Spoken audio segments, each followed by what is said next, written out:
Allô, allô, allô.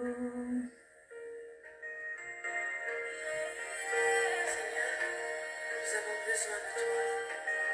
À quoi bon regarder aux sources de Salut tout le monde, comment ça va? Comment allez-vous? Papa, révèle-toi à nous.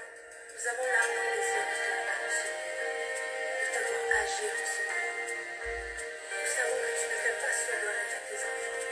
Comment allez-vous? J'espère que votre semaine se passe bien jusqu'à présent. On est mercredi. Viens opérer comme seul toi sais. Moi ça va, je suis en relâche, donc une semaine tranquille parce que je n'ai pas allé au travail, mais quand même chargée parce que je travaille à la maison.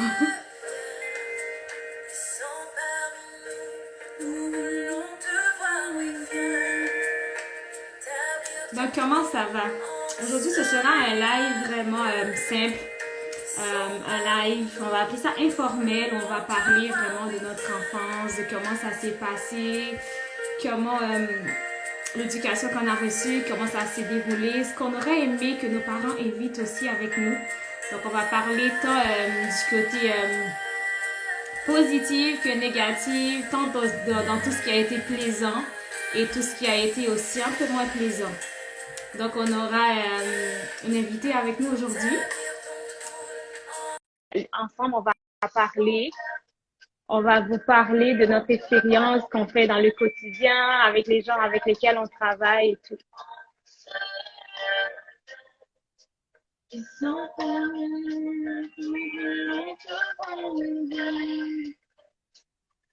Salut tout le monde, salut Patricia, comment ça va? Salut Patricia. Donc en attendant que Esther se connecte, je vais prendre le temps de me présenter. Donc moi, je suis Barbara, je suis éducatrice spécialisée et coach familial. Donc j'accompagne la famille, tant les enfants que les parents, dans tout ce qui permet à ce qu'ils puissent avoir une harmonie familiale, d'en créer aussi un lien, une relation saine, sécurisante, tant pour le parent que pour l'enfant. Donc tout ce qui a trait au développement personnel de l'enfant, la gestion des émotions, la discipline, les routines, tout ce qui permet à ce que l'enfant se sent bien épanoui et permet à ce que la parentalité soit moins lourde pour le parent. Donc, j'accompagne les parents. Oui, Esther, je te renvoyer l'invitation. Donc, j'accompagne les parents dans le quotidien. On a des programmes pour les parents. On a des programmes parents-enfants. On a le programme qu'on lance présentement, qui est un programme pour les parents des enfants de 2 à 8 ans. Où on travaille vraiment, c'est une préparation à la parentalité. Donc, même si tu es déjà parent, on travaille dans la base de la parentalité. Salut Esther! Oh, hello, Salut, comment vas-tu? ça va et toi? Tu me vois bien? Ça va bien? Ouais, je te vois bien, ouais. Ok, tu m'entends bien également?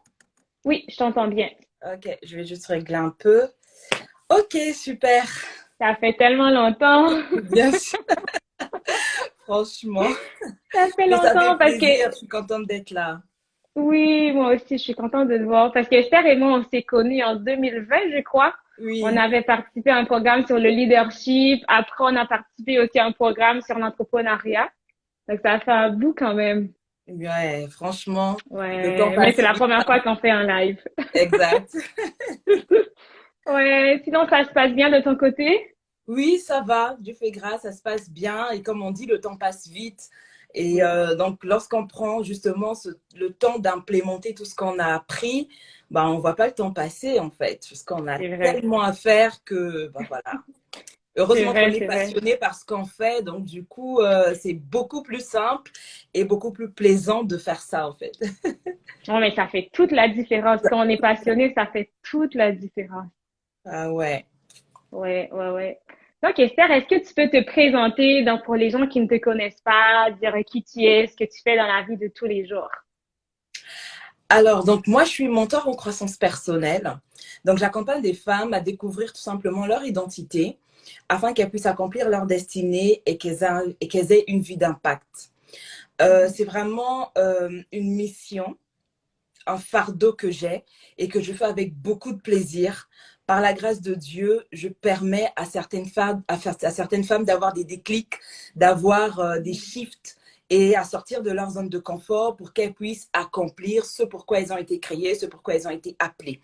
Donc, c'est vraiment très important pour moi de le faire au quotidien parce que quand je le fais au quotidien, ça me permet de dire, enfin, en tout cas lorsque je me couche le soir, voilà, j'ai eu de l'impact dans la vie d'une personne. Aujourd'hui, j'ai eu de l'impact dans la vie de telle personne et je sais que demain, j'aurai encore de l'impact. Et moi, c'est tout ce qui me suffit.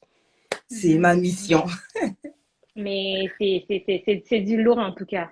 Amen. Franchement, ouais, Ouais, ouais. c'est pas facile parce il faut travailler justement avec ces femmes, avoir de l'empathie pour elles Mhm, également, apprendre à se mettre à leur place, mais aussi avoir aussi cette facette de coach pour dire que non, mhm, je vais pas avoir de l'empathie pour toi, mais c'est pas pour autant que je vais te laisser dans cette situation. Il faut mhm. te lever, il faut sortir de ta zone de confort, il faut faire le nécessaire pour avoir confiance en toi, pour que tu puisses faire ce pourquoi tu as été créé. Oui, exactement, c'est vrai. Il faut distinguer la sympathie et l'empathie. On peut pas être Exact. sympathique, on est plus dans l'empathie, on comprend, mais en même temps, on les aide à aller de l'avant, donc on peut pas rester à se plaindre aussi, c'est vrai. Mais Exact. c'est une belle mission, sérieusement, c'est une belle mission. C'est beaucoup de travail, c'est beaucoup de Beaucoup, combats, mais ça vaut beaucoup, la peine. beaucoup, exactement. Ouais, ça vaut Exact. la peine. Puis est-ce que tu peux nous dire ce qui t'a conduit, en fait, à aider ces femmes-là?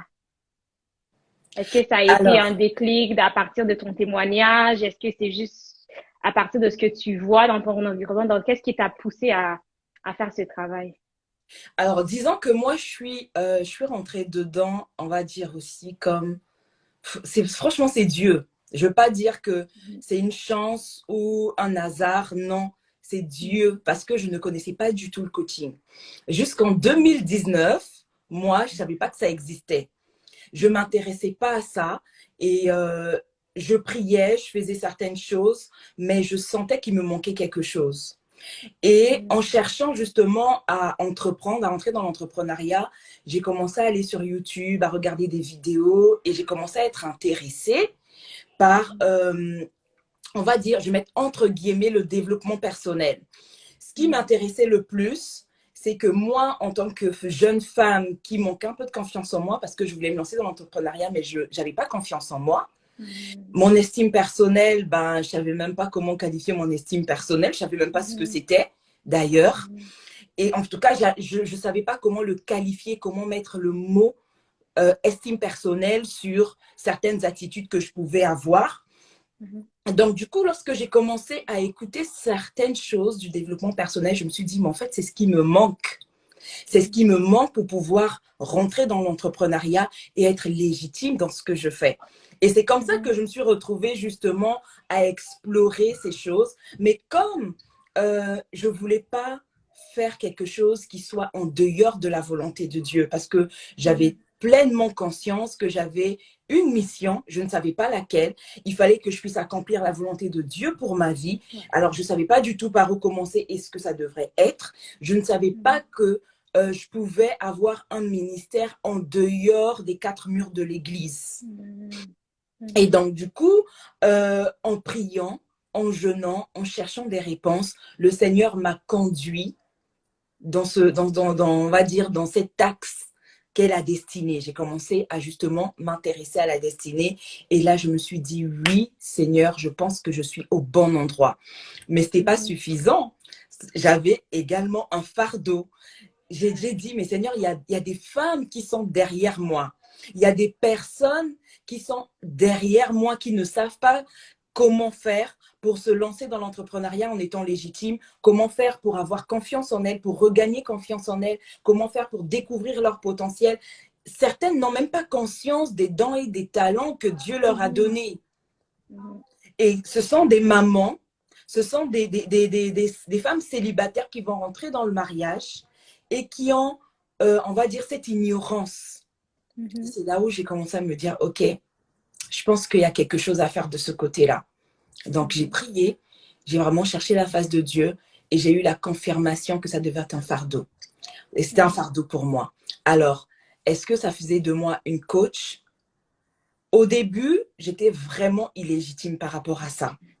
Je ne voulais même pas me dire que j'étais coach. À moi-même, je ne voulais même pas me dire que j'étais coach. Ce n'était pas possible. je me sentais illégitime. Et au fur et à mesure, le Seigneur a permis que je puisse comprendre, que je puisse grandir et j'ai commencé à me sentir légitime. J'étais maintenant remplie d'assurance et c'est à ce moment-là que j'ai commencé à dire, OK, je vais porter cette casquette de coach parce que c'est le Seigneur qui m'a confié cette mission.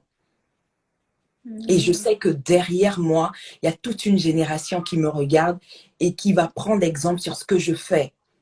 Ouais. Et alors, donc, qu'est-ce que je dois faire? Je laisse là ma casquette de coach et je continue à me cacher ou encore je sors de ma zone de confort et je fais pleinement ce pourquoi le Seigneur m'a créé. Et ben, j'ai fait un choix. Et c'est comme ça que je me suis retrouvée. Et le meilleur moyen pour moi, c'était de créer une entreprise en ligne pour des raisons de liberté. J'avais pas besoin d'avoir une entreprise en présentiel pour parler aux femmes. Non, j'avais pas besoin de ça. J'avais besoin d'avoir la liberté de faire ce que j'avais à faire. Donc, j'étais encore dans le salariat. De faire ce que j'avais à faire dans le salariat et puis de pouvoir parler aux femmes, accompagner des femmes en ligne et aussi surtout avoir cette possibilité de pouvoir les toucher, de pouvoir toucher toutes les personnes qui sont à l'international. Tu vois, tu es au Canada, moi actuellement je suis en France, on a cette possibilité de pouvoir discuter. Et moi, en ce temps-là, j'étais en Afrique quand je me suis lancée, j'avais besoin d'atteindre les femmes de partout. Je ne me sentais pas appelée uniquement pour des femmes congolaises, mais pour des femmes du monde entier. Alors, peu importe le pays, je savais que le meilleur moyen pour moi de pouvoir les atteindre, c'était via Internet. Non, mais c'est super ton parcours. Toi, on a presque le même parcours, sauf que moi, je cherchais plus ma mission de vie plus que l'entrepreneuriat. Parce que j'ai toujours eu des modèles de personnes dans l'entrepreneuriat, dans mon entourage, mais c'était des personnes qui étaient dans les trentaines, dans les quarantaines. Donc, pour moi, cet idéal, c'était comme moi, je serais dans cette tranche d'âge-là. Donc, à 30, 40 ans, je pourrais faire telle chose, mais maintenant, comme si je me voyais trop jeune, en fait, pour entrer là-dedans. Et moi, ce que je cherchais, c'était une mission de vie. Donc, je disais, Seigneur, mais tu m'appelles à faire quoi? Et je sais que quand j'étais petite, tu vois, je parle toujours de mon histoire. Moi, j'étais quand même, il y a beaucoup de personnes qui me reconnaissent puis qui voient que j'étais la gentille petite fille qui saluait les gens et tout. Mais pourtant, j'avais toujours, comment je peux dire, j'avais toujours une carapace. J'étais toujours une fille qui était sur la défensive. Donc, si tu m'attaquais, j'attaquais. Donc, j'avais toujours ce côté en moi qui faisait en sorte que je voulais aider les autres que moi. Je voyais la détresse des autres enfants. Je pouvais sentir ce que les enfants vivent. Donc, j'avais toujours cette attirance pour aller vers les enfants pour qui c'était plus difficile, les enfants qui se faisaient refuser, les enfants que tout le monde avait juste abandonné parce que personne ne savait quoi faire. J'avais toujours cette attirance d'aller vers ces jeunes et je m'étais toujours dit, moi, je serai l'amie des enfants qui n'ont pas d'amis. Moi, je serai l'amie des enfants que les parents ne comprennent pas. Et ça a été ça, mon adolescence. J'avais des jeunes j'avais juste 2 ans de plus qu'eux, mais j'étais leur mentor, j'étais leur conseiller, j'étais leur amie. Donc, ça a toujours été mon rêve, mais je l'ai jamais pris comme une mission de vie. Donc, pour moi, c'est juste moi. Moi, j'aime aider les enfants. Je n'aime pas voir parce que je vois toujours au-delà des caractères des enfants, je vois leur potentiel. Je vois toujours qu'il y a quelque chose de bon. Et si on creuse un peu plus loin, on est capable de les faire sortir. Donc, peu importe comment l'enfant est turbulent, peu importe comment il n'écoute pas, il fait des bêtises, moi, je sais qu'il y a quelque chose de plus profond. Et si on fait juste creuser un peu plus, si on a les bons outils, on est capable de le faire ressortir. Et ça a toujours été moi. Donc, en arrivant ici au Québec, finalement, je me suis dit, OK, avec mes papiers d'immigrant, oublie ça. Moi, je suis venue pour étudier et puis j'ai étudié, c'est tout. Je vais pas aller chercher le trou, j'attends d'être résident. Donc, pour moi, j'avais beaucoup de blocages, de limitations au niveau de ce que je peux faire concrètement. Et déjà, je me disais, mais je ne suis pas rendue je n'ai pas encore l'âge pour le faire parce que les personnes que je voyais faire ça, ils étaient 2 fois plus vieux que moi. Donc, j'attendais d'arriver là. Et puis, finalement, je me suis dit, mais je suis fatiguée, en fait, à mon travail. J'ai pas l'impression que mon potentiel est mis en avant. J'ai pas l'impression d'être à ma place, de faire ce que je dois vraiment faire. Il me semble que je travaille, mais je suis en mode survie, quoi. Je travaille pour manger et puis c'est tout, mais je ne me sens pas à ma place. Et c'est là que je me suis commencé à me questionner de, OK, Seigneur, tu m'appelles à faire quoi? Parce que c'est pas vrai que je travaille ici pendant toute ma vie. Ça se peut pas. Ça se peut pas. Déjà, à 2 ans, à 2 ans au travail, je suis fatiguée. J'entends des personnes dire, oh, moi, ça fait 15 ans et je me dis, mais comment tu fais? Parce que moi, oublie ça. Franchement. 5 ans max, c'est si, je sais pas si c'est avec la main de Dieu, là. Mais Et là, j'ai commencé à prier jusqu'à ce que j'ai pu prendre le programme et tout me rappelait en fait les enfants.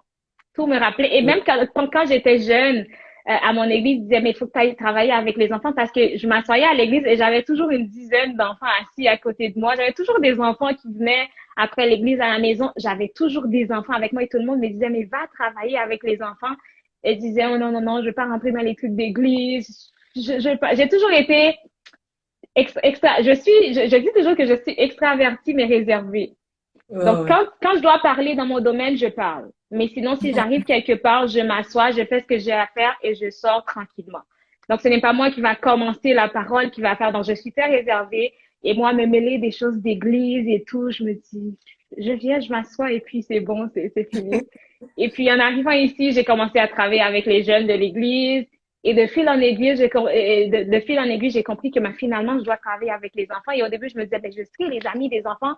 Finalement, le Seigneur m'a dit, non, non, tu dois appeler, tu dois travailler avec les parents aussi pour que le travail soit un travail continu. Donc, c'est ce qui m'a amené par enfant, dans travailler, avoir des programmes pour les parents, pour les jeunes. C'est ce qui nous amène aussi à parler de la préparation à la parentalité. Donc, ce que nous, on aimerait que nos parents sachent avant d'avoir des enfants, des erreurs qu'on aimerait que nos parents évitent de faire avec nous parce que oui, ça nous suit. il y a Et eu des fois, des quand on erreurs. remonte à l'enfance, c'est quand on remonte à l'enfance qu'on comprend certaines peurs qu'on a maintenant, qu'on Exact. comprend certaines blessures, qu'on comprend certains blocages aussi. Il y a des choses que on a vécues toute notre vie puis on pensait que c'était nous. Mais c'est en grandissant qu'on finit par comprendre, non, non, ça a juste été une carapace pendant toutes ces années. Donc, c'est ce qui nous amène à parler aujourd'hui de ça. Est-ce que tu peux nous parler de ton enfance, Esther? Comment ça a été? On va aller vraiment, on va se laisser guider, mais on va commencer vraiment à parler de l'enfance. Donc, comment s'est passé ton enfance? Waouh! Alors moi, de ce que je me souvienne, j'ai eu une enfance correcte dans un Mhm. environnement super protecteur. Moi, mes parents sont des serviteurs de Dieu, pasteurs. Donc, depuis que je suis enfant, j'ai grandi, je suis née dans cet environnement, j'ai grandi dans cet environnement, j'ai baigné dedans, j'ai pas connu autre chose. Et donc, Mhm. j'étais dans un environnement super protecteur. Super protecteur aussi dans le sens où, ben non, en fait, il ne faut pas trop sortir. Disons que moi, j'ai fait de mes 3 ans de mes 3 ans à mes 18 ans, j'étais en Afrique. Et donc, comme on sait, Mhm. en Afrique, on doit sortir, jouer Ouais, avec des copines, et ainsi de suite. On sort toute la journée. Et puis, bah, ouais. à l'extérieur, on s'impose ou pas. Si tu as un peu un talent de leadership, c'est toi qui es à la tête du groupe, en fait, des filles. Et en fait, en grandissant dans mon environnement protecteur, lorsque je sortais à l'extérieur, bizarrement, j'étais la meneuse. Mhm. Alors que très concrètement, en ce temps-là, mes parents étaient au début de leur ministère, donc ils n'étaient pas très présents. Donc j'ai grandi avec des tantes, des cousines. Dans mon quotidien, Mhm. c'était plutôt ça. Ils étaient là tous les soirs avec nous, mais ils n'étaient pas tout le temps en train de regarder ce qu'on était en train de faire et tout. Et c'est tout à fait normal. Ils étaient occupés à faire l'œuvre de Dieu. Et donc moi, par la grâce de Dieu, lorsque je sortais, jouer avec des copines, j'étais la meneuse. Et comme je suis introvertie, hein, je ne suis pas extravertie, je suis introvertie. Je suis une personne réservée. C'est-à-dire que moi, je prends le temps d'observer et puis d'analyser les personnes qui sont autour de moi avant de pouvoir tisser des liens. Et ça a toujours Mhm. été le cas, même lorsque j'étais petite. Et donc, lorsque j'agissais ainsi, une fois que j'avais fini d'observer, je me disais, OK, je vais traîner avec un tel, et puis, ben voilà, je me mets à la tête. Mais vraiment, tout naturellement, je me mettais à la tête de ces filles.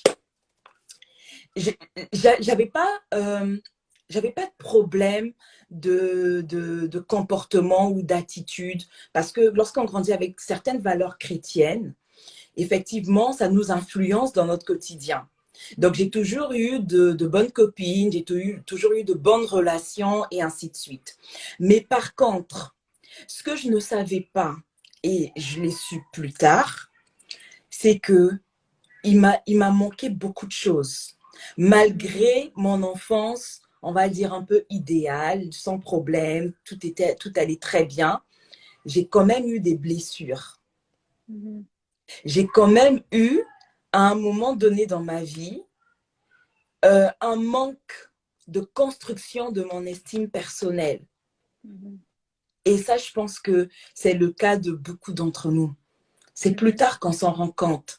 Et c'est pas aujourd'hui, avec du recul, je veux pas dire que c'est la faute de mes parents, c'est juste, ils ne savaient pas. Ils étaient ignorants. Aujourd'hui, nous avons la formation et ainsi de suite. Donc, moi, en grandissant dans cet environnement, j'étais la meneuse. Je pouvais dire, OK, on fait ci, on va jouer avec un tel, on va par-ci, on va par-là. Je pouvais décider de certaines choses, mais j'avais personne pour me dire, c'est très bien, Esther, ce que tu fais. Ou encore, non, c'est pas bon ce que tu fais. J'avais personne. Et ça peut paraître banal, mais aujourd'hui, moi, je le vois avec mon fils. Lorsque mon fils fait un dessin, je lui dis, oh là là, tu dessines très bien, c'est beau, mais t'es un bon dessinateur, t'es créatif. C'est-à-dire que je dis des paroles pour mettre des semences en lui. Parce que je sais que ça a de l'importance. Ces semences, un jour, grandiront et porteront du fruit. Par contre, moi, dans mon enfance, je n'ai pas eu ce genre de paroles. On a grandi dans un environnement de survie. C'est-à-dire qu'à l'extérieur, je peux me battre, je peux me disputer avec une copine. Ah ben, c'est bon, c'est bon, c'est bon, on y va. Bref, quand tu rentres dans la maison, tu prends ta douche, tu manges, tu dors. Limite, on ne te demande même pas comment s'est passée ta journée, qu'est-ce que tu as fait, comment as-tu réagi lorsque ta copine t'a dit ci ou ça, comment s'est passé, comment se passent tout simplement tes relations avec tes amis. Bref, ce genre de conversation, je ne l'ai pas eu. Et donc… Mais tu vois, pour moi, c'était un peu différent parce que je l'ai eu, cette conversation, mais ça finissait, en fait, ça s'est tout de suite arrêté parce qu'après, il y avait un jugement qui venait avec.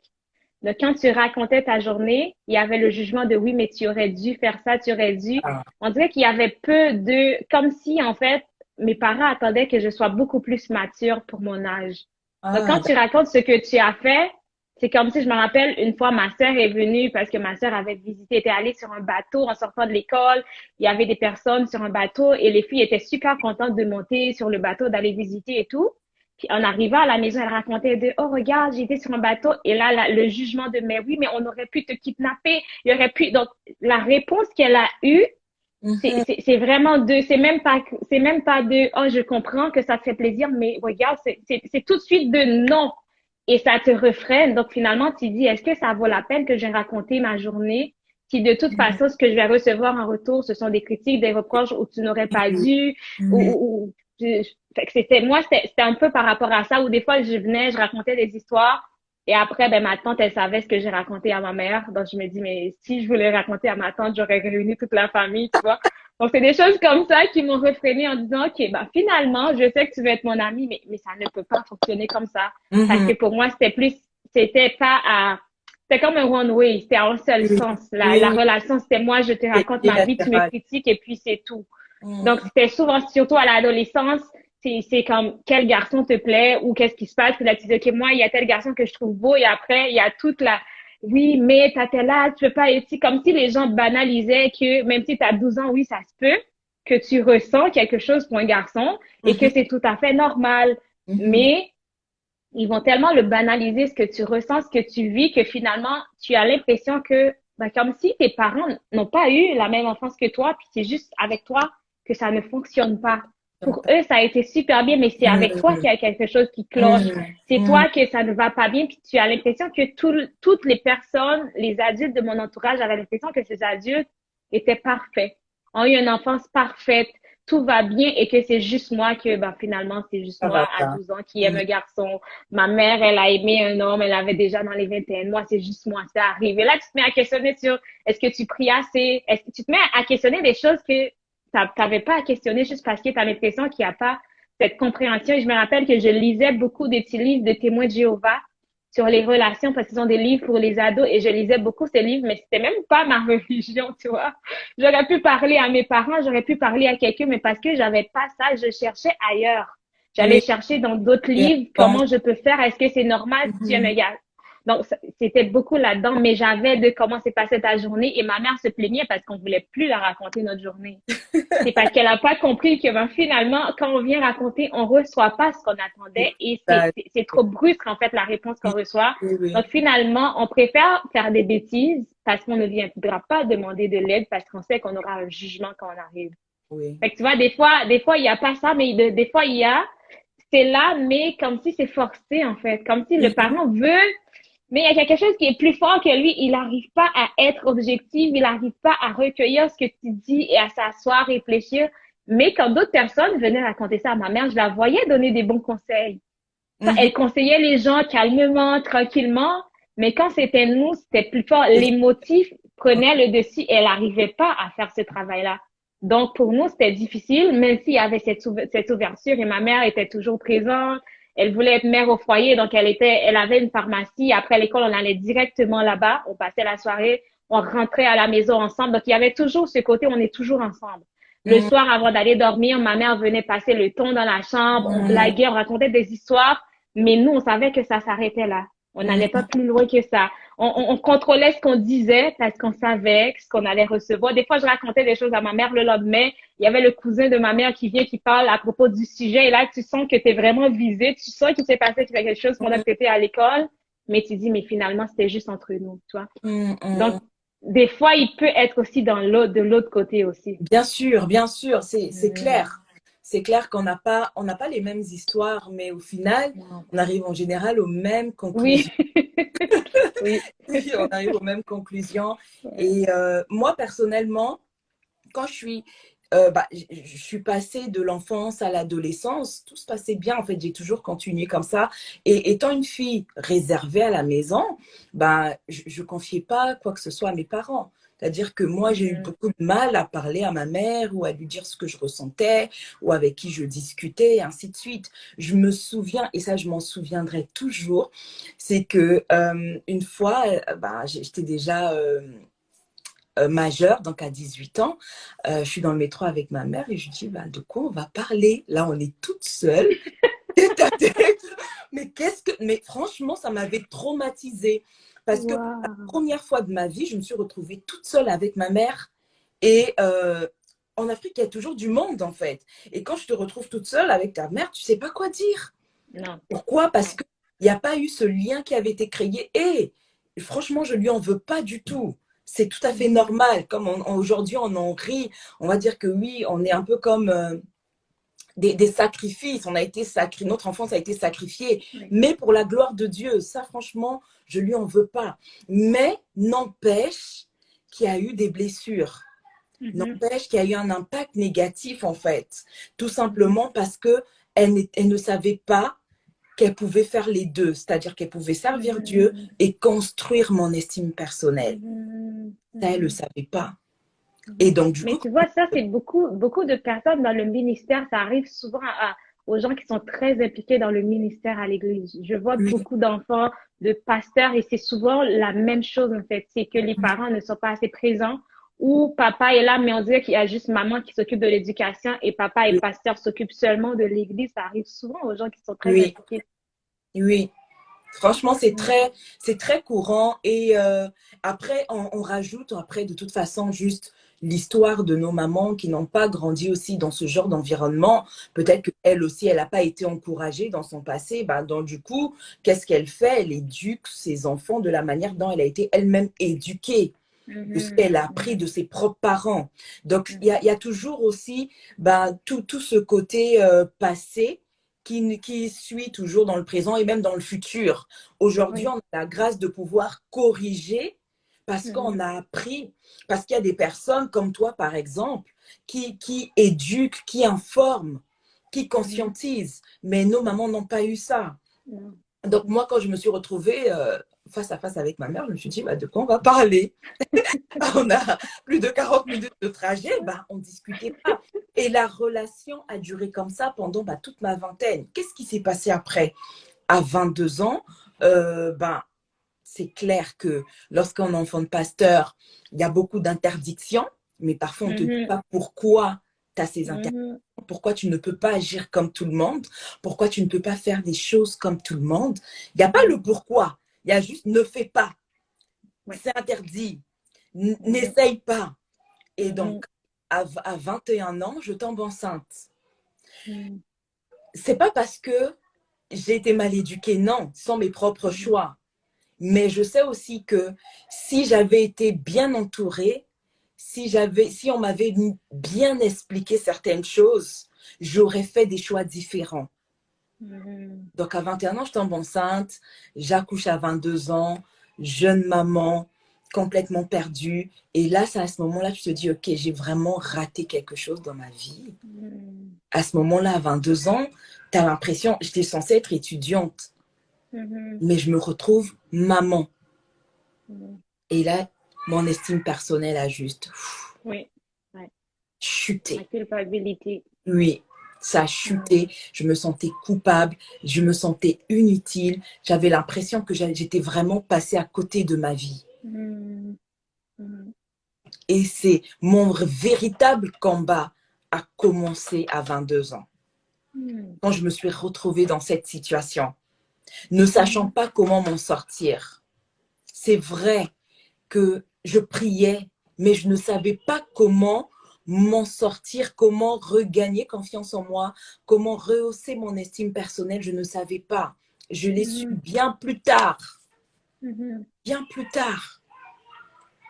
Mais si j'avais eu on va dire, des parents beaucoup plus alertes sur ces sujets, je pense que j'aurais été accompagnée durant ce processus et j'aurais été restaurée beaucoup plus rapidement. Et ça aurait sûrement évité certains dégâts que j'ai peut-être eu encore après. Oui, parce que quand la culpabilité embarque, en fait, ça fait juste continuer. C'est Exact, que des bêtises ensuite. exact. Et en plus, ça influence énormément nos choix.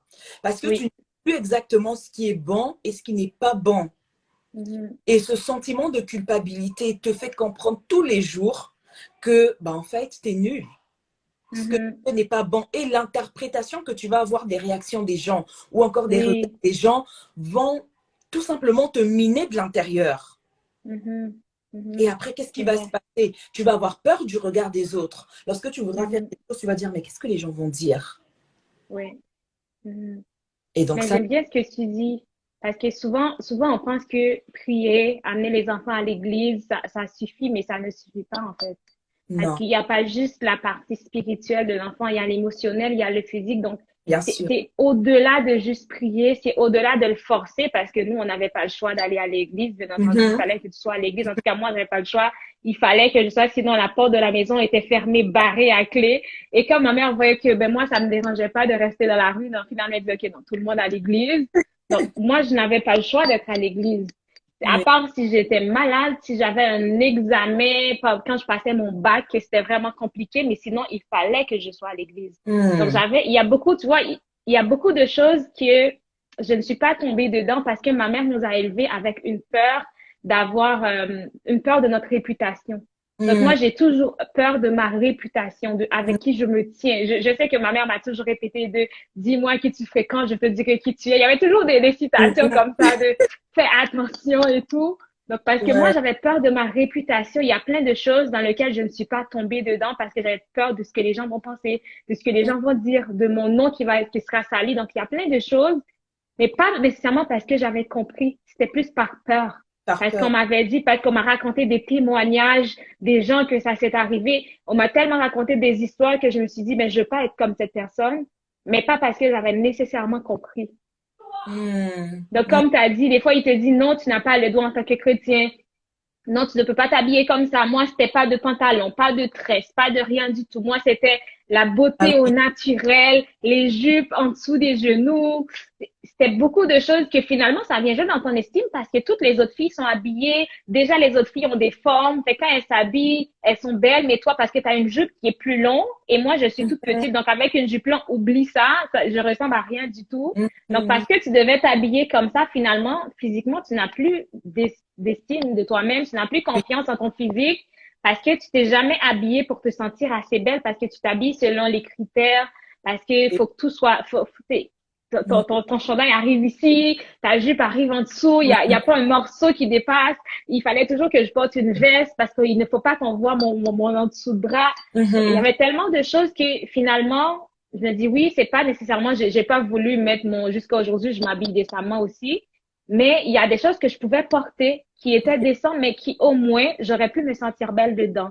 Mais c'est Mhm. comme si tout ce qui est physique, c'est fais attention, n'attire pas l'attention sur toi. Donc, habille-toi comme il faut. Il y avait beaucoup de ces choses-là que finalement, qui t'a nuit, en fait, Oui. qui t'a nuit parce que tu n'as pas compris, tu as juste exécuté et tu ne t'es pas sentie belle parce que tu n'as jamais mis des choses dans lesquelles tu t'es sentie bien. Parce que tout Mhm. a été une exemple. Et quand j'ai commencé à mettre des choses pour me sentir bien, le jugement, les critiques, pas parce que j'avais le ventre dehors ou j'avais non, parce que Oui. la jupe était sur le genou maintenant et non en dessous du genou. Parce Mhm. que maintenant, je mettais des rouges à lèvres, c'était OK, madame est rendue comme ça maintenant. Parce que je dormais avec un short, c'était OK, maintenant tu vas mettre des pantalons pour marcher dans la rue. Il y avait plein de choses comme ça que finalement, tu te dis, mais des fois, c'est pas nécessaire, en fait. Mhm. Parce que Exact. l'enfant, ça nuit plus que ça l'aide. Habiller décemment ne veut pas dire être toujours comme une mamie quand t'as 14 ans, quand t'es juste un ado et que tout le monde s'habille bien. Mais aussi, c'est de mettre des choses c'est quand même de permettre à ce que l'enfant se sente bien dans ce qu'il porte. Donc Exact. oui, tu mets une jupe, tu mets un chandail, ton corps est couvert, mais ça te fait bien. Tu mets, soit la couleur te va bien, soit la forme te va bien, mais ça te fait bien. Et des fois, on est tellement à l'extrême qu'on oublie que oui, l'estime aussi passe par ce qu'on porte. Et quand on est ado, ben c'est là qu'on fait notre confiance, c'est là comment on s'habille, notre beauté, la coiffure qu'on a. Donc c'est vraiment des détails, mais qui comptent beaucoup pour un ado. Quand Quand on est adulte, on sait que pour nous, ce sont des détails. On est passé, on est rendu loin, mais pour oui, l'enfant, c'est là que ça se c'est joue, c'est dans les important. détails. Oui, c'est important Ouais. parce que l'ado, elle va regarder, elle va se dire, je prends l'exemple d'une fille qui va voir que ses copines, elles sont habillées, elles ont porté des petits t-shirts et tout. Elle est obligée de porter un col roulé comme moi, Oui. la manche longue. Et tout de suite, l'interprétation qu'elle va avoir, c'est, je ne suis pas belle. Pas Les belle. autres sont Exact. belles, mais moi, je ne suis pas belle. Je suis obligée de Ouais. porter ça, je ne suis pas belle. Et qu'est-ce qui va se Mhm. passer? Elle va commencer à justement, bah, tout simplement se détester. Elle va se dire, non, mais je ne Mhm. peux pas me prendre en photo parce que je ne suis pas belle. Je ne me trouve Mhm. pas belle. Et l'estime de Ouais. soi, on sait que c'est vraiment aussi lié à la perception qu'on a de nous-mêmes, l'amour de Oui. soi. Et donc, si on n'arrive pas à se trouver belle, ben, comment on peut avoir conscience de notre valeur? C'est vraiment ça. Et tout en sachant aussi qu'on se sent perdu au niveau de ta Oui. personnalité. Tu ne sais pas comment exprimer ta personnalité dans ton habillement. Tu es perdu Mhm. et ça occasionne Mhm. aussi des crises identitaires. À un Oui, moment, oui, ben, il ne sait plus quoi faire. Voilà pourquoi on va voir certains enfants oui. qui vont décider d'opter pour des looks qui sont à l'extrême Mhm, de mhm. ce que Mhm. leur maman aurait choisi. C'est une crise Oui, c'est vrai. identitaire. C'est Oui. OK, Parce non. que dans ta crise identitaire, on dirait qu'on, des fois, les parents ne permettent même pas à ces jeunes d'avoir une crise identitaire. Ça, c'est Mhm. comme si c'est pas normal que tu te cherches. Tu dois savoir que tu es enfant de Dieu. Mais en même temps, est-ce que l'enfant a vraiment compris à 12 ans c'est quoi être enfant de Dieu? Nous, on l'a appris à la dure, on l'a appris à cause de nos expériences, on l'a appris avec tout ce qu'on a vécu de personnel avec Dieu. C'est là qu'on a compris notre identité. Mais avant cette expérience personnelle, pour nous, l'identité en Christ, ben, c'était juste le mot, c'était écrit dans la Bible et c'était ce que les gens disaient. Donc, pour un ado qui n'a pas d'expérience, parler d'identité en Christ, ça ne signifie rien. Donc, Mhm. c'est pas juste de dire tu as une identité en Christ, tu dois t'habiller comme ça, tu dois pas faire ci, tu dois.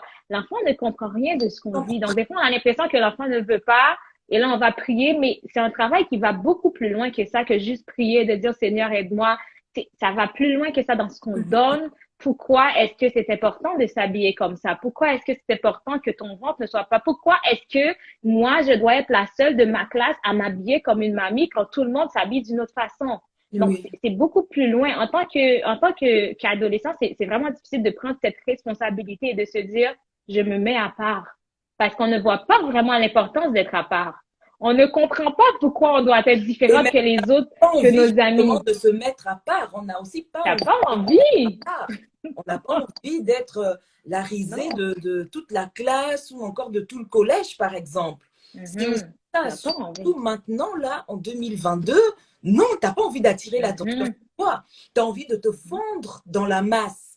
de Ouais. faire comprendre, d'être Déjà, tu as encore, plein de restrictions. Déjà, tu as plein de restrictions par rapport aux autres. Quand tu voilà. sors, tu es la personne qui rentre en premier. Tu dois Mhm. faire ceci, cela. Tu as tellement plein de restrictions en plus. Et en plus, on sait que dans notre communauté aussi, il y a déjà l'intimidation sur qui on est, Oui, sur nos oui. couleurs, donc notre couleur de peau, de cheveux et tout. Donc, il y a tellement déjà cette différence qui nous met à part. En Mhm. plus, on doit encore être à part. Donc, c'est deux travails à faire pour un C'est ado de 12 ans. c'est trop. Tu n'as pas envie. Oui, c'est trop. Non, c'est C'est une trop. charge qui est beaucoup, beaucoup trop lourde en fait à porter. Oui, Et c'est justement, un très parent lourd. qui ne comprend pas ça, qui ne prend pas le temps d'écouter, justement, encore d'observer, d'analyser le comportement, les attitudes de son enfant, ben, Mhm. simplement risquer de perdre. L'enfant va commencer Oui, à faire certaines choses et cacher. Et puis, ben, du jour au lendemain, on se dit quoi? Mais je ne savais pas que tu voilà, étais capable de faire ça.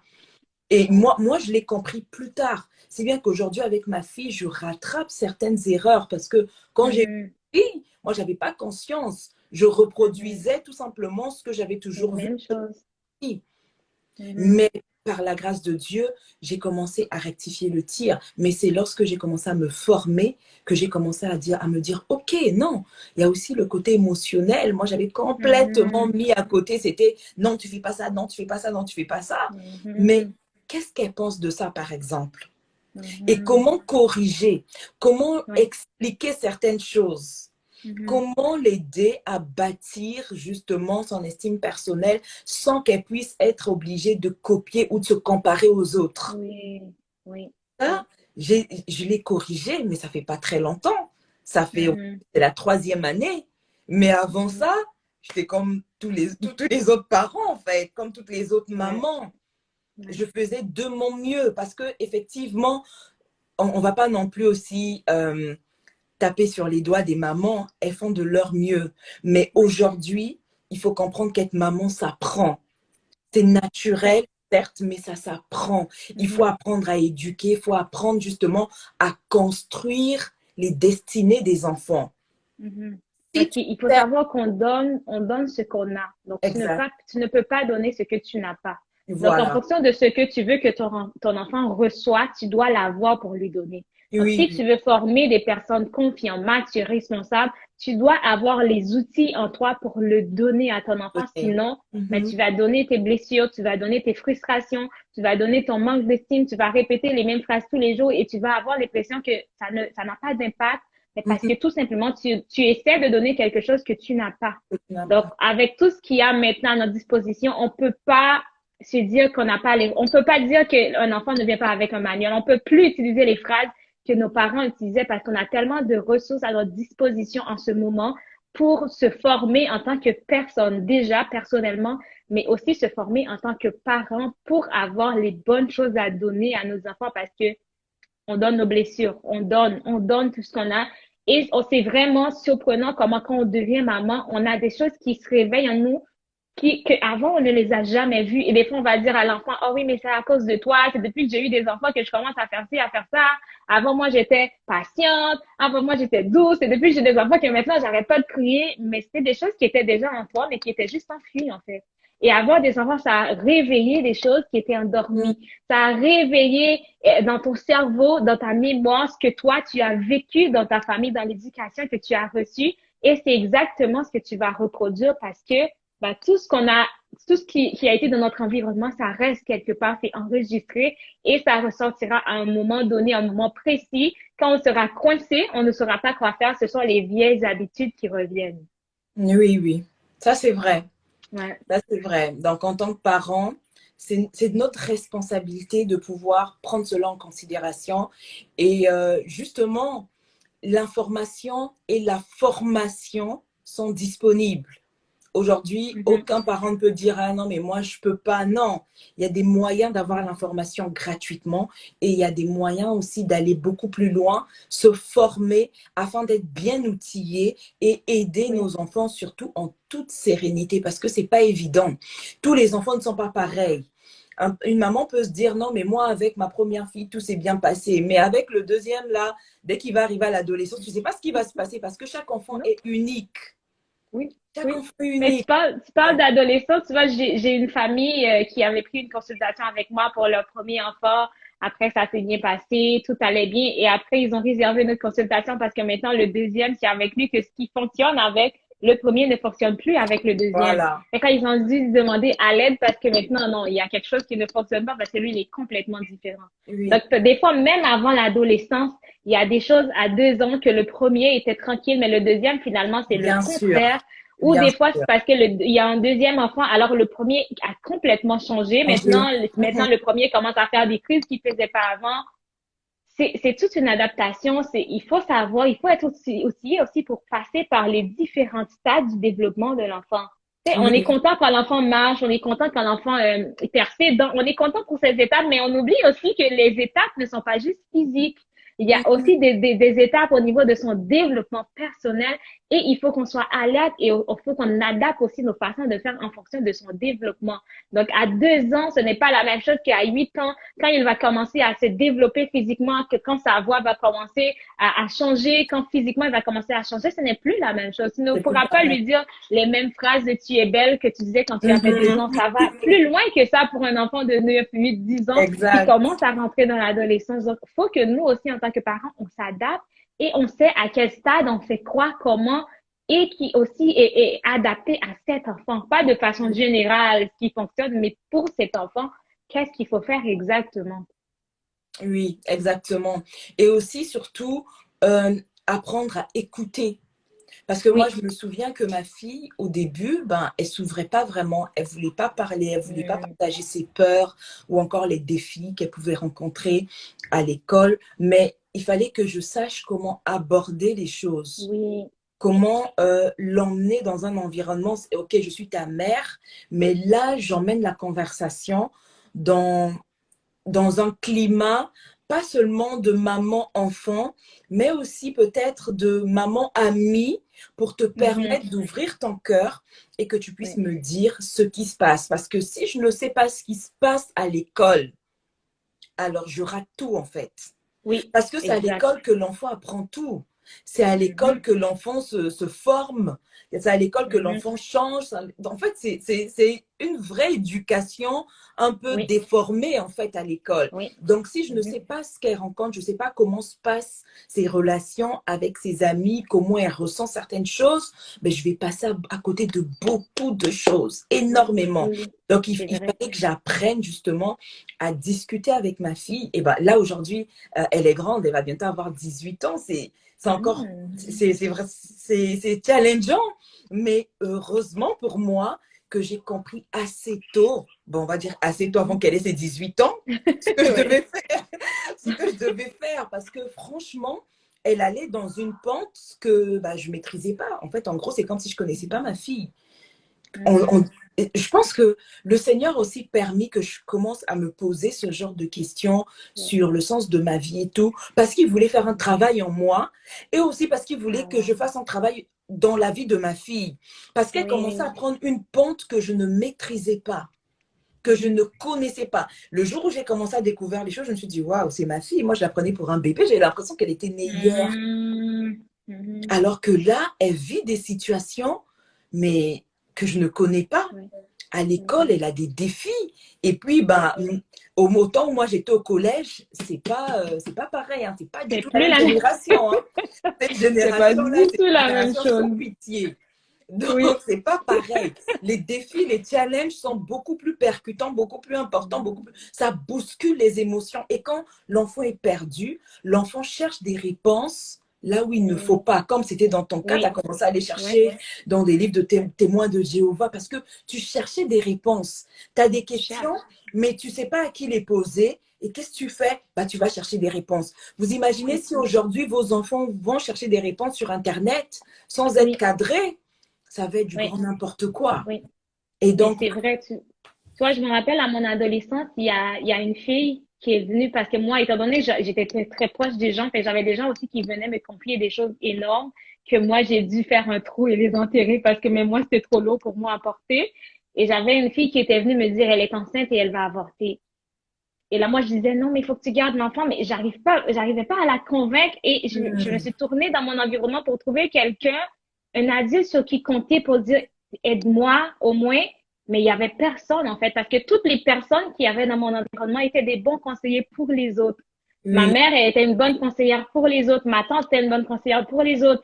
Mais pour moi, ce n'était pas la personne de référence parce que je savais déjà ce qu'elle m'aurait dit. Je connaissais déjà le jugement de, ben, elle aurait pu se tenir, elle a pas écouté. Je savais déjà et je me dis, mais je ne veux pas que la personne est déjà là-dedans. Je ne veux pas encore qu'elle reçoive ces jugements-là. Et Mm. moi-même, j'avais ce fardeau à porter. Et c'est là que j'ai réalisé que, ben, finalement, j'ai personne, en fait, sur qui compter, que je puisse parler sans jugement parce que je savais qu'il y aurait toujours un jugement de oui, mais pourquoi elle a pas fait ci? Oui, mais on lui avait parlé. Pourquoi elle était allée dans les garçons? Mm. Pourquoi? Mm. Et je me dis, mais on n'a pas besoin de ça, en fait. Quand tu t'es déjà tombé, tu te rends compte déjà par toi-même que tu n'aurais pas dû. Fait que t'as pas besoin encore de quelqu'un qui tape dans la plaie pour te rappeler encore et encore tes bêtises et pour Mhm. te rabaisser. Et moi, je ne voulais pas faire ça à la fille, donc j'ai dû garder ça. J'ai dû dire, et finalement, j'ai dit à la fille, écoute, accouche et moi, je prendrai l'enfant. De toute façon, ils ne pourront pas me refuser. Ils ont bien vu que je n'étais pas enceinte. Essayez de jumeler avec tout ça quand tu as 14 ans. Mais même moi, je me dis, mais comment je vais faire pour arriver avec l'enfant à la maison? Et finalement, elle a gardé l'enfant, elle a fait un avortement naturel, donc elle a perdu l'enfant. Mm. Mais j'ai dû me battre pour dire, garde l'enfant, parce qu'elle a dit, je peux pas aller avec à la maison. Mais je disais, oui, mais garde là, moi, je vais la prendre après, je vais prendre soin. Et c'est là que je réalisais que finalement, on n'a personne sur qui compter Oui.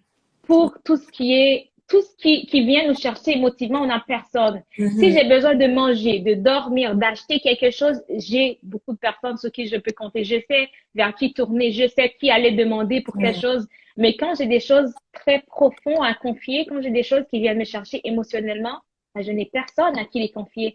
Je ne Mm. peux pas venir raconter ce que je vis émotionnellement. Je ne peux pas venir raconter des bêtises en disant donne-moi des conseils, je ne sais plus quoi faire dans cette situation. Je ne peux pas le faire.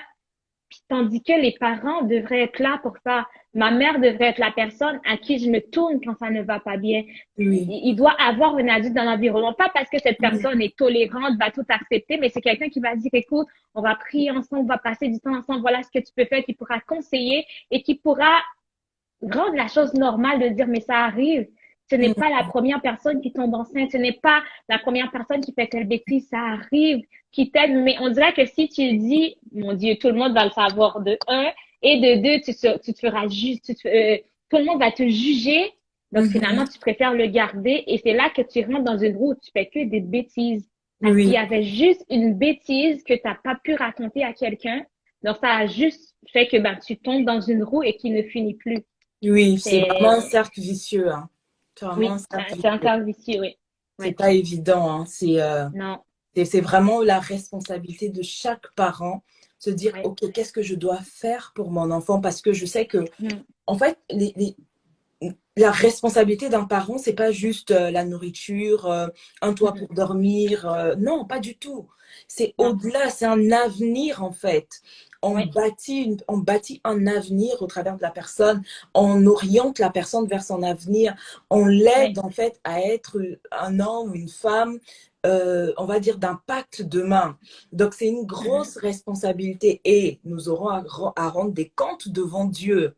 Parce qu'au mhm. final, Dieu nous a confié ses vies. Nous ne sommes que des gestionnaires. Mais Exactement. demain, si, et moi ça me fait mal parfois de voir certains parents tout simplement abandonner, baisser les bras, surtout lorsque les Mhm, enfants sont difficiles. Non, mhm. et la majorité disent, mais je ne comprends pas cet enfant, je ne sais plus quoi faire, bah, je laisse tomber, j'abandonne. Non, Mhm. justement, c'est là où il ne faut pas abandonner. C'est là le danger, Justement, c'est quand on voilà, abandonne. faut pas abandonner. Faut pas Mhm. abandonner. C'est une grosse responsabilité en tout cas. On ne peut pas. Parce que moi, je crois que chaque enfant, chaque parent qui a un enfant, c'est cet enfant, c'est un jumelage parfait, en fait. Tu n'as Mhm. pas un enfant par hasard. Des fois, tu as l'impression que tu n'as pas ce que tu as. Tu n'as pas les outils ou les interventions, les techniques nécessaires pour donner à cet enfant. Mais si toi, tu ne l'as pas, alors qui l'a? Il y a personne qui l'a parce que tu es la meilleure personne pour cet enfant. Ce n'est pas pour rien que cet enfant t'a été confié. Donc, Mhm. quand tu es démuni, quand tu ne sais plus quoi faire, c'est le temps d'aller chercher les ressources pour que toi, tu sois mieux outillé pour l'aider l'enfant, mais ce n'est pas le moment d'abandonner parce que si toi, tu abandonnes, alors qui va faire le chemin avec lui, en fait? Qui va le prendre sur ses Ça, ailes? Si toi, en tant que maman, si toi, en tant que papa, tu l'abandonnes, alors qui va s'en occuper? L'école ne le fera pas à ta place. Personne ne le fera à ta place. Donc, Mhm. c'est ton travail. Et souvent, les personnes qui abandonnent, ce sont les personnes qui ont laissé les choses aller trop loin, en fait. Donc, Oui, qui ont méprisé le début, qui ont banalisé le début parce qu'ils se disent, mais il a juste 4 ans, ce n'est rien. Ce n'est voilà. pas grave s'il me tape, il a juste 4 ans. Mais c'est un enfant, c'est normal qu'il fasse des crises comme ça. Donc, ce sont Mhm. des gens qui vont banaliser le début, qui ne vont pas mettre des limites. L'enfant peut tout décider. Ce n'est pas grave, c'est un enfant. Et quand il arrive à 10 ans, 12 ans, que maintenant, là, on dit, mais non, c'est plus ça, tu ne peux pas faire ça. Mais pour l'enfant, il a toujours été habitué à ça. Donc, il va Mhm. refaire les mêmes choses qu'il est habitué à faire. Et Oui, souvent aussi, des fois, on abandonne parce que on a l'impression qu'en tant que parent, notre travail, c'est d'être toujours après l'enfant comme un chef, comme un patron, comme dans le temps de l'esclavage, on est le chef et on s'assure que tout soit fait de la bonne façon et on n'arrête pas de répéter, répéter et on finit par s'épuiser. Donc, imagine si tu as passé les 10 premières années de sa vie à répéter. Après, tu n'as plus de force ni d'énergie pour oui, répéter parce que les choses ne font que s'aggraver, parce que les choses prennent de nouvelles dimensions, proportions et maintenant, à l'adolescence, ce n'est plus les mêmes bêtises qu'à 4 ans. Ce n'est plus la même chose. Donc, des exact. fois, c'est de savoir aussi comment mettre une structure en place pour que ça avance bien, pour que ça fonctionne bien, pour Mhm. que l'enfant puisse comprendre ce qu'il a à faire et ce qui est attendu de lui. Des fois, ce n'est pas clair. Des fois, pour nous, Oui, c'est clair, mais pour l'enfant, ce n'est pas c'est pas clair. clair, Des oui. fois, on attend tellement que l'enfant change au complet, que l'enfant soit différent à 100%, que l'enfant même ne sait plus quoi faire ni qui être. Donc, des fois, on a l'impression, on demande tellement à l'enfant d'être comme ceci, comme cela, de ne pas faire ceci, que l'enfant finalement se dit, mais je dois être qui? Je ne peux pas être toi, maman, je ne peux pas être comme toi, c'est moi, je suis différent. Donc, il faut savoir aussi comment faire en sorte que les enfants soient bien, c'est la base. Comme tu as dit, la responsabilité, ce n'est pas seulement de nourrir, loger, tout le monde peut faire Oui. ça. Moi, si demain je décide de faire un don pour nourrir, loger des enfants, je le ferai, puis ça fait pas de moi une maman pour ça. Mhm. Être maman, être papa, c'est plus loin que ça. Ce n'est pas Ça. juste donner Mhm. naissance. Le Oui, travail, le vrai travail commence après la naissance. Le vrai travail, là. Tout ce que vous avez vécu pendant la grossesse et l'accouchement, ce n'est rien comparé à ce que vous avez à donner pendant les 18 premières années et des fois plus loin que ça. Donc, on exact. n'a pas le choix d'être outillé parce que c'est le travail d'une vie, en fait. On a une vie à prendre soin. Ce n'est pas rien. C'est une âme, c'est une vie, c'est une personne. Ce n'est pas juste un petit tête et puis qui est là parce que tout ce qu'on donne à l'enfant fait son chemin en lui. Donc, Oui, tout ce qu'on va donner à cet enfant, c'est une semence qu'on plante et qui va donner fruit plus tard. Il y a des réactions que l'enfant va avoir plus tard parce qu'il a eu quelque chose à 4, 5 ans. Il y a des comportements que l'enfant aura parce que oui, l'enfant dans son environnement, il a été habitué à telle ou telle chose. Donc, oui, être parent, c'est beaucoup plus que ça et c'est d'être intentionnel dans ce qu'on donne, d'être intentionnel dans qui on est, dans l'exemple qu'on donne à l'enfant. Donc, mhm. on n'a pas le choix de s'outiller, on n'a pas le choix de travailler sur nos blessures, sur nos bobos, on n'a pas le choix de, même si c'est douloureux, même si on n'a pas le goût de revivre, de retourner, mais on n'a pas le choix de faire ce travail pour être la meilleure version de nous-mêmes pour l'enfant. Il le mérite, en fait. Nos enfants méritent qu'on soit les meilleures versions pour eux parce que ces enfants sont en développement et plus tard, on va les regarder grandir. Et oui, on pourra être fier plus tard ou non, mais on ne pourra pas mettre toute la responsabilité sur l'enfant ni sur nous parce qu'on a une partie lui aussi. Mais l'important, c'est de savoir, est-ce que moi, j'ai joué ma part? Est-ce que j'ai pris toutes les ressources nécessaires? Souvent, on attend que ça ne va pas bien avant d'aller faire quelque chose. Mhm. Ça va bien, il a 4 ans, c'est normal, je peux gérer, je vais le corriger. Mais non, il va apprendre. Oh, mais je vais l'envoyer pour passer un an en Afrique, il va comprendre. Je vais l'envoyer en Oui, Haïti, il va comprendre. On a toujours des solutions comme ça pour référer à, ben là, à l'éducation qu'on a reçue qui a fonctionné avec nous. Mais ce n'est pas parce que ça a fonctionné avec nous que ça va fonctionner avec notre enfant. On se rappelle que nos enfants ne sont pas nos copies. Ce sont des enfants à part entière. Donc, mhm. souvent, on se réfère à ça et on attend l'adolescence que maintenant l'enfant veut battre ses parents pour aller chercher de l'aide. Mais il y a des choses qu'on pouvait éviter. Il y a des moments en tant que parents, on voit quand il y a quelque chose qui brise dans nos enfants. On les Bien voit dans sûr, leur regard. bien On sûr. voit quand ça ne fonctionne plus. On voit qu'il s'est passé quelque chose. On voit le déclic. Souvent, on va se dire, oh, mais c'est arrivé du jour au lendemain. Oh, ben, finalement, elle a décidé de. Mais on est capable de voir le déclic. On est capable de voir dans les yeux d'un enfant que quelque chose vient de se briser. On est capable de voir la différence. Il faut pas le banaliser comme on le voit et de dire, ce sont des caprices, c'est son âge, c'est l'adolescence, c'est ça. Il ne faut pas banaliser ce qu'on voit. Si tu le vois, c'est parce que c'est plus loin que ça. Parce que Mhm. nos yeux reflètent notre âme, en fait. Ce qui se passe Oui. à l'intérieur, ça se transmet par nos regards. Donc, quand tu vois que dans le regard de cet enfant, il n'y a plus de vie, quand tu vois que cet enfant est perturbé, on est capable de voir la peur, on est capable de Mhm. voir le doute, les troubles dans Mhm. les regards de nos enfants. Faut être attentif et le voir et faire quelque chose et pas de mettre sur l'âge, sur les caprices, sur les choses, sur... Il faut être intentionnel et il faut savoir que ben, ça va arriver à tout le monde aussi, mais c'est de mettre le doigt dessus et d'aider l'enfant, sinon ça aura un impact sur toute Être sa vie en éduqué. général. Exactement, exactement. Je Oui. rebondis juste sur ce que tu as dit sur la structure. C'est vraiment important. Je pense que tu sais mieux que moi. Lorsqu'on est avec des facilités, donc on s'oriente en fait facilement vers ce qu'on aime et on choisit d'écarter ce qu'on n'aime pas. En tout cas, moi, c'est Mhm. ce que j'ai observé avec mon fils. Il va bientôt avoir 3 ans. Tout de suite, j'ai pu voir ce qu'il aimait pas. Il m'a fait comprendre. Surtout, je vois en fait que Dieu, en nous créant, il savait en fait à l'avance ce que nous ferons dans le futur. Mhm. Donc, c'est pas pour rien qu'on va retrouver des enfants s'orienter vers une activité particulière et pas une autre activité. Et lorsqu'on Mhm. pose justement ces garde-fous, même encore on décide de mettre ces structures, il faut aussi avoir ce regard en disant que je dois accompagner mon enfant. Il ne suffit pas seulement que je dise non, ne fais pas ça, non ceci, non cela, non mais pourquoi en fait il veut faire ça? Pourquoi il Mhm. s'oriente vers telle chose? Pourquoi ça l'intéresse? Là, je parle vraiment pour des enfants qui sont encore en bas âge. Parce que si Mhm. on réussit à voir ces choses assez tôt, cette structure-là va suivre jusqu'à l'adolescence. Oui. Et c'est aussi pareil, en fait, lorsqu'on décide de mettre un enfant devant les écrans ou pas. Si un Mhm. enfant a eu l'habitude de regarder la télé depuis ses 2 ans jusqu'à ses 14 ans, c'est pas à 15 ans que tu vas lui dire tu regardes plus la télé. Oui. Viens Et parler avec tout le monde, viens manger avec nous, viens passer du temps en voilà, famille. voilà. Il y a des habitudes qui commencent dès l'enfance. Il faut Mhm. poser des bases, il faut mettre des limites. Et mettre Mhm. des limites correctes, mais il faut aussi expliquer à l'enfant, même si cet enfant encore petit, lui expliquer pourquoi on met des limites. Mhm. Et ensuite, l'enfant en grandissant, lorsqu'il va être en âge de pouvoir raisonner, la, elle, elle va tout de suite comprendre pourquoi, parce que depuis longtemps, on en a eu à lui dire pourquoi elle ne doit pas faire Mhm. ci, pourquoi elle ne doit pas faire ça. Oui. Par contre, si ça a juste été non, non, non, sans comprendre, sans observer l'enfant, sans essayer d'expliquer les choses, après, demain, ça crée des adultes vraiment Mhm. compliqués. Des Compliqués. zombies, ça crée des zombies. Ça crée des Oui, personnes qui vont juste obéir puis qui vont jamais rien comprendre, qui ne peuvent pas s'affirmer, oui, qui ne savent même pas ce qu'ils ils veulent parce qu'ils raisonnent ont toujours pas. été, ouais, parce qu'ils ont toujours appris à obéir et puis c'est tout. Mm.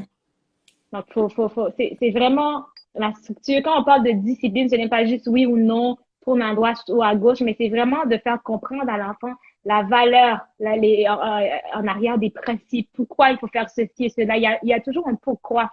Si Oui, seulement tu dis à l'enfant, ferme la télé, je veux pas que tu regardes la télé après, mais quand maman ne sera plus là, il va regarder la télé quand maman n'est pas regardez. là. Il va Oui, faire, je me rappelle qu'on ouvrait la télé, quand on entendait ma mère et quand elle arrivait, elle saluait tout le monde dans le quartier, donc on savait qu'elle arrivait parce qu'on entendait allô de très loin. Et là, on savait qu'elle arrivait, on fermait la télé, tout le monde prenait leur livre. Donc oui. finalement, parce qu'on n'a jamais compris pourquoi il fallait fermer la télé, c'était juste fermer la télé, ben nous, on voulait pas, parce qu'on voulait regarder la télé. On faisait la même chose. Des fois, mon père allait se coucher, on mettait des écouteurs dans la télé et on écoutait parce que ben, c'était l'heure d'aller faire dodo, mais nous, on voulait qu'on fasse regarder le film. Donc, c'est des choses comme ça. Quand l'enfant ne comprend pas, dis-toi que derrière toi, il fait quoi? Ça se Mm. peut que devant toi, il fait ce que tu demandes parce que de toute façon, il comprend pas. Parce que tu lui fais peur, parce que tu es en train de crier dessus, parce que tu n'arrêtes pas de parler et puis il veut juste que tu arrêtes de parler parce que ça le fatigue, alors il va faire qui est demandé. Mais Mm. quand tu n'es pas là, est-ce que ce que tu as mis en place est assez solide pour que l'enfant continue de le respecter quand tu n'es pas là? Est-ce que Oui, ce que tu as demandé de faire, il a bien compris pour le faire en ta présence et en ton on absence? Donc, avance. c'est Oui. les questions qu'il faut se poser quand on établit des disciplines. Pas juste de dire oui, non, fais ceci, cela, mais ce que je te donne, je veux que tu le comprends assez pour l'appliquer partout, pas seulement quand moi je suis là. Parce que sinon, ce sont des enfants qui seront facilement influençables et ce sont des enfants qui seront complètement différents selon l'endroit où ils sont. À la maison, ils seront gentils et à l'école, ce sera l'enfer. Et Exact. personne ne comprendra. On va penser que c'est l'école qui est en train de créer des dossiers, mais non, c'est l'enfant qui est comme ça. Parce qu'à la maison, il n'a pas l'espace pour le faire, mais à l'école, parce que tout le monde est gentil, parce que tout le monde est dans la bienveillance, alors là, il profite, c'est le moment, c'est l'endroit où il peut le faire. Donc, discipliner, ce n'est pas juste dire, OK, moi, je n'étais pas habituée à faire ça ou redonner les mêmes choses qu'on a reçues parce que ça a fonctionné avec nous. Mais non, ça se peut que tout ce que tu as reçu, il n'y a rien de tout ça qui fonctionne avec ton enfant. Donc, c'est vraiment d'être à l'aide puis de comprendre les enfants pour leur donner ce que eux, ils méritent et non ce que nous, on pense.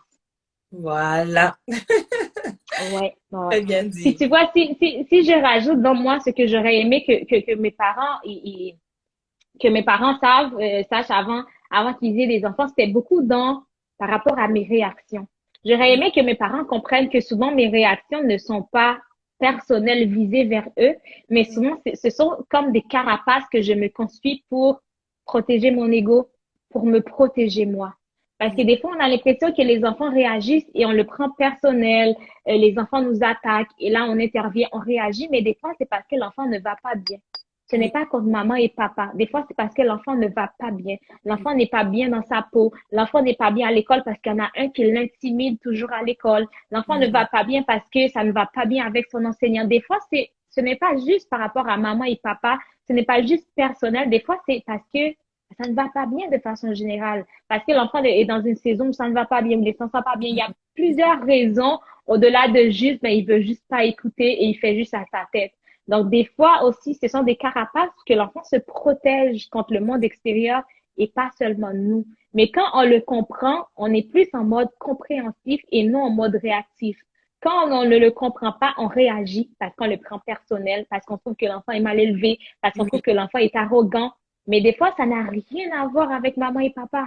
Des fois, ça n'a rien à voir avec ce qui se passe à la maison. Ça se peut que l'enfant a passé une journée très difficile à l'école et quand il rentre à la maison, alors tout le monde qui lui parle, il dit des paroles qui ne sont pas gentilles et là, on pense qu'il est fâché contre les gens à la maison, mais ça n'a rien à voir.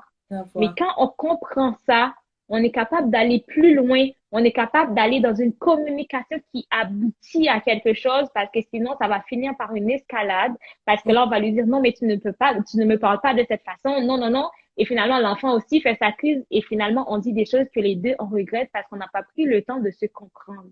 Oui. C'est des choses que, des fois, en tant que parents, on ne le sait pas et on va aller vraiment selon les actions des enfants. Oh, l'enfant a fait ceci, on l'associe à ça. L'enfant m'a boudé, l'enfant est fâché après moi. Mais des fois, c'est beaucoup plus loin que ça. Et après, Des fois, on qualifie les enfants de boudeuses. Toi, t'es qu'une oui, boudeuse. Et après, oui, on crée des semences, justement, parce qu'elle va se dire que, en fait, moi, je suis qu'une boudeuse. C'est une exactement. identité, une étiquette qui va la coller, qui va la suivre partout. Et pour déconstruire ce genre de forteresse, ça demande beaucoup d'efforts. Et au final, bah, après, on se rend compte que l'enfant continue en fait à ramasser toutes les étiquettes. Parce que si à la maison, tu lui colles des étiquettes, elle va ramasser toutes les étiquettes de l'extérieur. Tout ce Oui, qu'on lui puis dit elle à va l'extérieur, penser, elle va l'enfant va penser que toute sa vie, il était un boudeux et elle était une boudeuse. Ben, finalement, c'est elle. Mais ce n'est pas elle. Donc, c'est là qu'il y a des choses qu'il faut éviter. C'est là qu'il faut vraiment être conscient de ce qu'on donne à nos enfants. Donc, c'est oui, pourquoi nous, dans Parents Enfants, on a des programmes pour les parents et on a le programme Parents-entraîneurs qui est un programme où on entraîne les parents dans tout ce qui a trait à la parentalité. Donc, on a un volet où on travaille vraiment sur qui tu es en tant que personne. Donc, on commence avec les blessures que tu as eues dans l'enfance, l'éducation que tu as eue, l'impact que ça a sur ce que tu donnes à tes enfants. Donc, à commencer un processus de guérison émotionnelle. On parle aussi de leadership de parents. Donc, savoir comment utiliser la douceur, comment utiliser la fermeté. Des fois, on ne sait plus quand être douce, quand être ferme, quoi laisser passer ou non. Des fois, on est tellement des parents 24/7 que ben on met notre énergie à la mauvaise place. Donc, on travaille aussi sur établir un lien d'attachement, un lien sécurisant avec les enfants pour qu'ils puissent avoir une complicité, mais qui est durable aussi dans le temps. On parle des responsabilités de parents qu'on a parlé beaucoup aujourd'hui, de toutes les responsabilités du parent. Quoi faire pour accomplir cette responsabilité? Quoi faire pour être ce parent pour l'enfant. On parle aussi des mécanismes de défense. Donc, savoir détecter quand est-ce que mon enfant, il y a juste un mécanisme de défense, c'est juste pour se protéger, ce n'est pas pour m'attaquer. Donc, quoi faire dans ces situations? On a aussi un module, des modules sur l'estime de soi, la confiance, de comment bâtir notre confiance en tant que parent, mais aussi de nos enfants, leur estime en eux-mêmes. On aborde aussi tout ce qui a trait à la communication dans les mesures punitives. Donc, comment diminuer ces mesures punitives, éviter d'être des parents réactifs, mais des parents, être des parents éducatifs. Donc, comment avoir des techniques qui fonctionnent et non d'être toujours dans les punitions parce qu'on est fatigué, parce qu'on est à bout, parce qu'on ne sait plus quoi faire. Donc, c'est un programme complet de 6 mois, mais divisé en 2 tranches de 3 mois. Donc, on débute le 7 mars, on termine au mois de juin et on recommence en septembre jusqu'à décembre. Donc, il y en a le e-book, quand vous vous inscrivez, il y a le e-book Se faire écouter sans crier. Il y a un planning pour l'été, étant donné qu'on est off l'été, donc on est là en soutien. Il y a un groupe Facebook, on est toujours actif dessus pour les parents.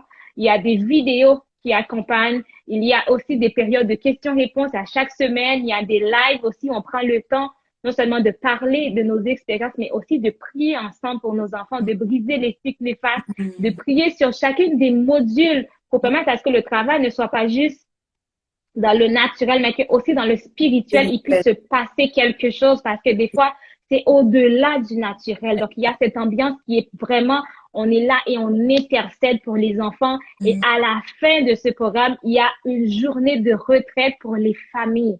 Donc, maman, papa, les enfants, tout le monde est là. Il y a des activités pour les enfants, pour les parents et des activités parents-enfants encore là pour bâtir ce lien, solidifier ce lien. Donc, c'est un programme de 6 mois complet conçu pour tous les parents des enfants de 2 à 8 ans parce qu'on veut vraiment que la société de demain, la génération de demain, que toutes les cycles néfastes s'arrêtent avec cette génération et que demain, plus tard, la génération qui arrive pourra commencer sur des bonnes bases, des bonnes fondations. C'est à nous, c'est notre responsabilité de parents d'offrir tout ça aux enfants. Donc, le lancement est cette semaine. Si vous voulez aller à un autre niveau avec vos enfants, si vous voulez vraiment mettre des bonnes bases, construire des fondations solides, inculquer des valeurs importantes à vos enfants, c'est le moment. Parce que, étant donné que le programme est sur 6 mois, on revient que l'année prochaine pour notre lancement. Donc, c'est le moment. Ne remets pas à plus tard ce que tu peux faire aujourd'hui. Il y a tellement de choses qui peuvent se passer en 1 an. Il y a tellement de choses qui peuvent se passer pendant cette année que peut-être que l'année prochaine, tu seras rendu à un autre niveau et peut-être qu'à l'année prochaine, tu te diras, mais là, c'est trop tard, je dois aller plus loin maintenant avec mon enfant. Donc, c'est le moment, tant que tu peux prendre ce programme pour aller plus loin, pour te donner les outils concrets, pratiques pour accompagner ton enfant, c'est le moment. Donc, si tu as des questions, n'hésite pas à nous écrire. Si tu as besoin de plus d'informations, mais vraiment, n'hésite pas, ne te laisse pas bloquer par les situations. Pense à ton enfant. Des fois, c'est un sacrifice qu'il faut faire. Des fois, c'est un confort qu'il faut couper pendant un nombre de temps. Nous, on l'a fait. On a été obligés de suivre des programmes sur le leadership, sur l'entrepreneuriat pour que on a des entreprises qui puissent être solides, pour qu'on soit les meilleures personnes, pour vous offrir les meilleures choses. Donc, des fois, ça prend juste ça, mais après, ça va. Des fois, c'est juste une poussée. Des fois, c'est pour un temps et après, ça va mieux. Donc, n'hésite pas, si tu es parent, à prendre ce programme pour ton enfant. On débute la semaine prochaine. Donc, tu as jusqu'à ce dimanche pour prendre ce programme. Le lien est dans ma biographie. Donc, vas-y, clique, lis les informations et inscris-toi. On t'attend dans ce super programme. Donc, Esther, je ne sais pas si toi, tu avais quelque chose à rajouter, si tu as quelque chose à promouvoir aussi. Donc, le plateau est à toi. Alors non, je vais juste appuyer ce que tu as dit en disant que c'est très important parce que souvent, lorsqu'on voit des enfants, on l'a bien dit hein, tout le long du live, qu'on banalise, on a tendance à banaliser. Lorsqu'on voit l'âge, on se dit que ça ira mieux plus tard. Peut-être que lorsque l'enfant grandira, ça ira mieux. Non, c'est le moment. C'est en ce moment qu'il faut, pendant que l'enfant est encore petit, qu'il faut acquérir les outils nécessaires pour pouvoir bien aider l'enfant à grandir. Parce que plus tard risque d'être trop tard. C'est vraiment très important. Et ne pas juste voir le fait d'investir investir en soi, investir dans l'éducation de son enfant, investir dans le fait de devenir un meilleur parent, c'est le meilleur investissement qui existe. Et Oui. c'est un investissement qui peut aider, mais vraiment beaucoup d'autres parents. Parce que je pense qu'il faut aussi voir au-delà de soi-même, au-delà de sa propre famille, ça peut même aider d'autres personnes. Lorsqu'on est une meilleure personne, on impacte en fait tout notre environnement. Et Mhm. positivement, pas négativement, positivement. Donc, ça reste un investissement rentable. Donc, n'hésitez pas, allez-y, suivez ce programme et faites le nécessaire. C'est important pour vos enfants. Le plus important, c'est pas d'acheter des chaussures, des vêtements. C'est Mhm. bien, mais c'est pas le plus important. Il faut Mhm. bâtir l'enfant de l'intérieur pour que demain, il devienne une personne influente. Et ça, c'est important. Mhm. Une personne impactante. Une personne qui, demain, va tout simplement être capable à son tour d'accomplir sa mission de vie. Mhm. C'est un investissement très rentable. Oui, c'est notre devoir de former des enfants épanouis, des enfants bien, Oui, des enfants qui rentrent dans leur identité, qui connaissent leur destinée et des enfants qui sont juste une positivité, qui font une différence dans ce monde où déjà tout va mal. C'est notre devoir de le faire, c'est notre devoir de faire en sorte que nos enfants plus tard seront des enfants confiants, des enfants qui seront bien. Et nous aussi, on aura cette fierté de dire, ça, c'est mon enfant. J'ai fait des voilà. sacrifices, mais je suis fière de ce que l'enfant accomplit aujourd'hui. Donc, c'est notre devoir en tant que parents de faire ce sacrifice. Comme tu as dit, ce n'est pas nourrir, ce n'est pas loger, ce n'est pas ça l'important dans l'éducation, mais c'est tout ce qui a trait au développement personnel, c'est le numéro un de nous en tant que parents, mais aussi de nos enfants et ça commence à la base très jeune. Donc, Ouais. merci Esther pour ce moment. Vraiment, j'ai vraiment aimé. Faut qu'on fasse des lives plus souvent. Vraiment, vraiment, vraiment. Merci de ton temps. Merci d'avoir été là. Merci avec ton temps chargé. Tu as pris le temps pour nous aujourd'hui. Je te Pas de souci. remercie Avec, vraiment beaucoup. avec beaucoup de plaisir. C'est un échange qui a été très édifiant. On n'a même pas vu le temps passer.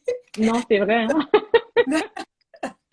En tout cas, excusez-nous, mais franchement, c'était vraiment très édifiant. Et je pense que même moi-même, je prendrai le temps de réécouter parce que tu as donné de très Oui. bons conseils. Je réécouterai pour moi-même. Et puis voilà, en tout cas, n'hésitons pas Oui. à investir en nous, à investir pour nos enfants. Et ben, ça peut que nous faire du bien. Et lorsque les enfants sont bien, ils sont sereins, nous, parents aussi, nous sommes sereins. Donc, Mhm. Mhm. Fait que merci à tout le monde d'avoir été là. Ah, merci Esther et Victoria. merci. Merci à tout le monde d'avoir été là. N'hésite pas à regarder à nouveau. N'hésite pas à nous écrire. Écrire à Esther, écrire à moi. On est là, on vous répondra. Et on se voit une prochaine fois pour un autre live. Merci Esther. Bye. Bye bye.